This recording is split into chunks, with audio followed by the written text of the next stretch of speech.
नबी पाक अलैहिस्सलाम ने फरमाया, अपने दुख लोगों के सामने ना बयान करना, सेठों नवाबों को ना बताते फिरना, दुनियादारों के सामने जाके ना रोना कि मैं तकलीफ में हूँ। पर मैं अगर दुनियादारों को दुख बताओगे रब तुम्हें कभी गनी नहीं करेगा। और लोग हैं कि उल्टा मजाक उड़ाएंगे।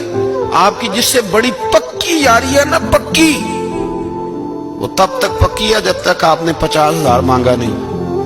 और जिस वक्त आपने कह दिया कि मैं मजबूर हूं मेरी मदद कर, तो फिर खत्म हो गई दोस्ती। लोगों के ताल्लुकात आपके साथ तब तक हैं जब तक आप उनसे कोई जरूरत वाबस्ता नहीं करते।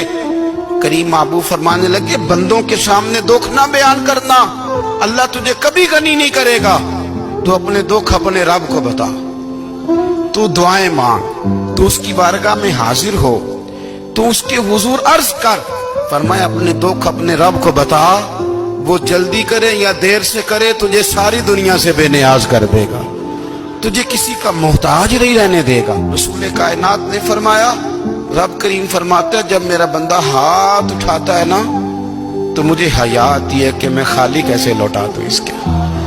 इतने बड़े बादशाह की बारगाह में, ओ भाई, लोगों से इज्जतें तलाश करते हो तो वो क्या तुम्हें इज्जत देंगे? वो तो कल अच्छा कहते हैं परसों बुरा कहने लग जाते हैं।